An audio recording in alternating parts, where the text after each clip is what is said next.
이진우 수방사령관 같은 경우는 조금은 자신의 역할이 좀 적은 것 같아요. 그렇다 보니까 모든 걸 자기는 몰랐습니다.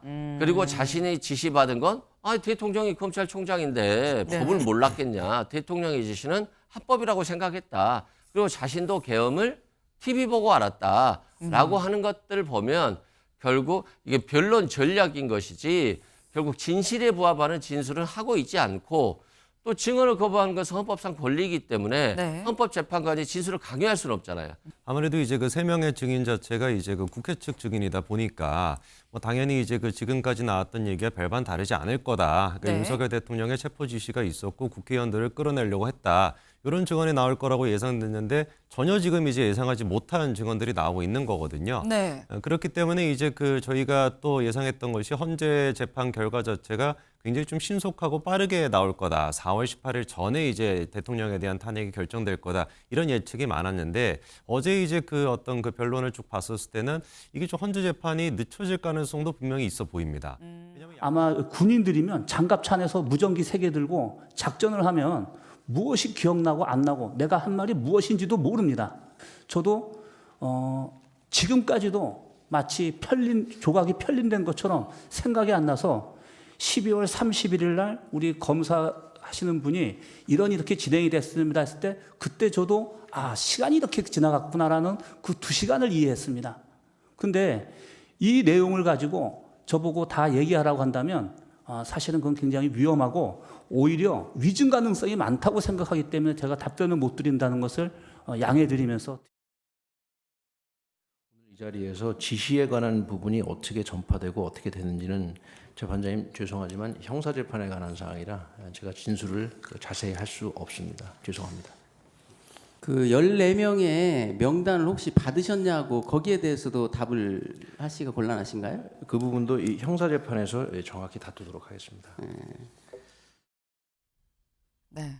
저희가 어제 나온 이 3사람, 주요 증인 3사람이 오늘 차근차근 좀 짚어보려고 하는데 일단은 지금 저희가 들은 이 2사람, 지금 이진우 전 사령관과 여인영 전 사령관 2사람은 지금 군이죠. 근데 2사람의 지금 얘기를 지금 들어보면 검찰의 조사 내용과는 좀 입장이 달라진 것 같다라는 겁니다. 왜? 여기 좀 볼까요?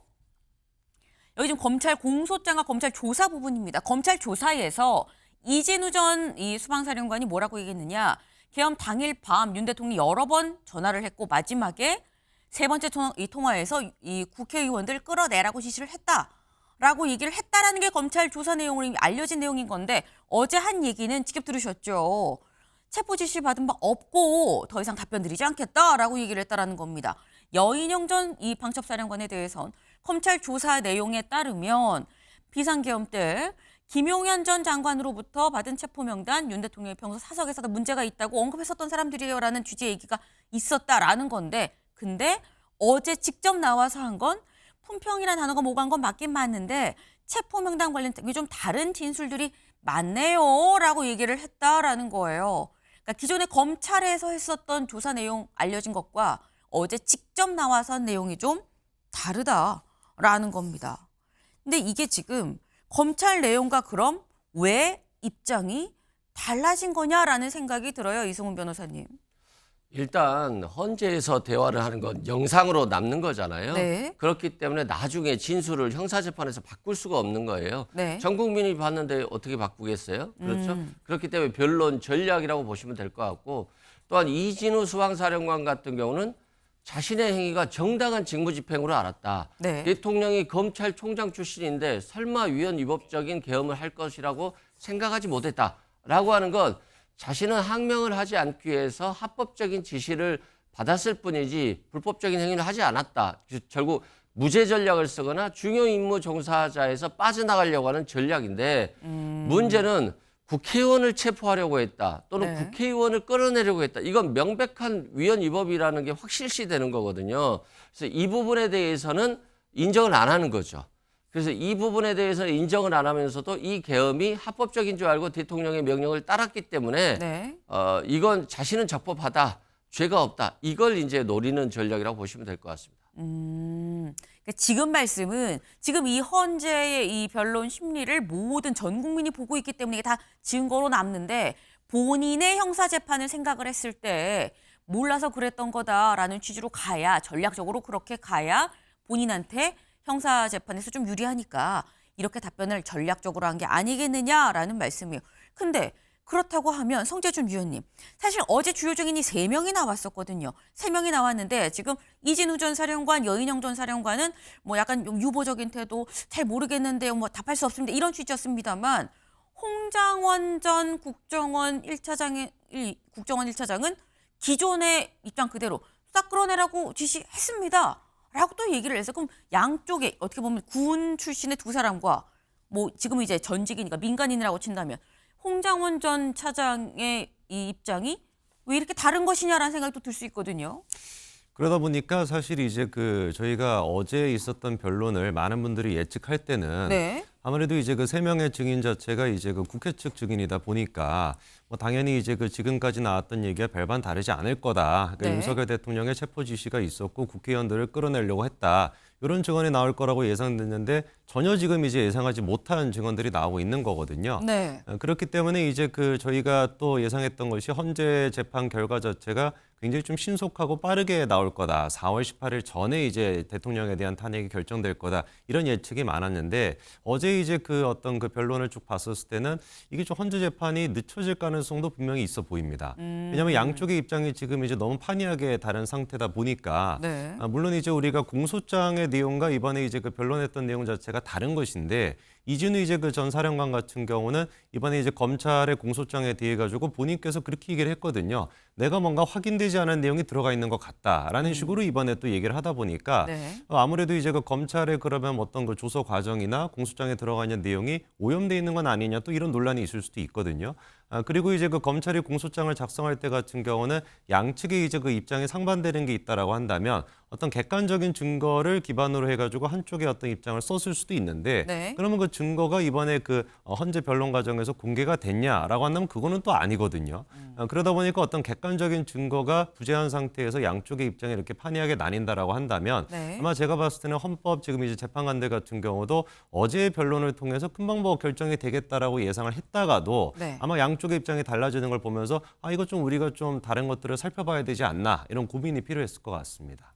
지금 이런 말씀을 해주셨어요. 사실 검찰 조사에서 한 얘기와 지금 나와서 한 얘기가 다르다는 얘기. 그런데 그러면서 한 얘기가 이진우 전 사령관의 경우에는 내가 말한 거랑 좀 달라요라는 취지로 얘기를 했기 때문에 이거 약간 검찰 조사 결과가 좀 이 공소장 내용이 오염됐다라고 얘기가 될 수도 있다라는 말씀을 하셨거든요, 이 변호사님. 네, 뭐 오염됐다라고 볼 수는 없습니다만 이진우 수방사령관은 직접 곽종건 특수전 사령관처럼 국회에 진입시키지는 않았거든요. 네. 그리고 체포조 관련해서도 여인영 방첩사령관이 얘기를 했잖아요.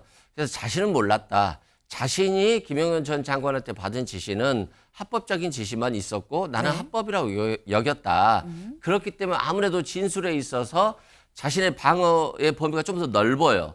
근데 여인영 방첩사령관 같은 경우는 홍장원 차장과 직접 통화를 통해서 분명히 체포조 명단을 받았다는 진술을 받았잖아요. 그리고 홍장원 차장은 또 그 체포조 명단을 바로 비서한테 받아 적으라고 했다는 거거든요. 그럼 증인이 하나 또 남죠. 그리고 곽종근 특수전 사령관 같은 경우도 뭐 국회 문을 부수고 들어가서라도 국회의원들 끌어내 이런 진술을 했단 말입니다. 그렇기 때문에 자신들의 불리한 진술이 어느 정도 충분히 나왔는데 이 이진우 수방사령관 같은 경우는 조금은 자신의 역할이 좀 적은 것 같아요. 그러다 보니까 모든 걸 자기는 몰랐습니다. 그리고 자신이 지시받은 건 대통령이 검찰총장인데 네. 법을 몰랐겠냐. 대통령의 지시는 합법이라고 생각했다. 그리고 자신도 계엄을 TV 보고 알았다라고 하는 것들을 보면 결국 이게 변론 전략인 것이지 결국 진실에 부합하는 진술을 하고 있지 않고 또 증언을 거부하는 것은 헌법상 권리이기 때문에 네. 헌법재판관이 진술을 강요할 수는 없잖아요. 그렇기 때문에 자신을 보호하기 위한 변론 전략일 뿐이지 이들의 진술이 진실이라고 보기에는 어렵고 또 형사재판 과정에서는 공개되지는 않기 때문에 거기에서는 자기의 변론 전략에 따라 자기의 불리한 진술도 자백할 수 있기 때문에 헌법재판과 형사재판을 분리하는 전략을 쓰고 있다라고 보시면 될 것 같습니다. 네. 그러니까 지금 말씀은 다른 사람들의 경우, 그러니까 홍장원 전 차장의 경우에는 기존에 말했던 내용이 이미 있고 그리고 여기에 대해서 추가적인 관련 증인도 있고 하니까 이미 뱉은 걸 물을 수도 없는 상황이다 보니까 기존 진술도 유지할 수밖에 없는 그런 부분이 있는 거다. 기존 내용을 그대로 갈 만한 그동안 이유가 있는 거다라는 거지만 이진우 전 사령관의 경우에는 사실상 그 전에 말했던 내용이 좀 적기 때문에 오히려 계속 입을 닫고 있는 부분이 전략상으로는 좀 유리할 수도 있겠다라는 판단이 선 거 아니겠느냐라는 말씀이에요.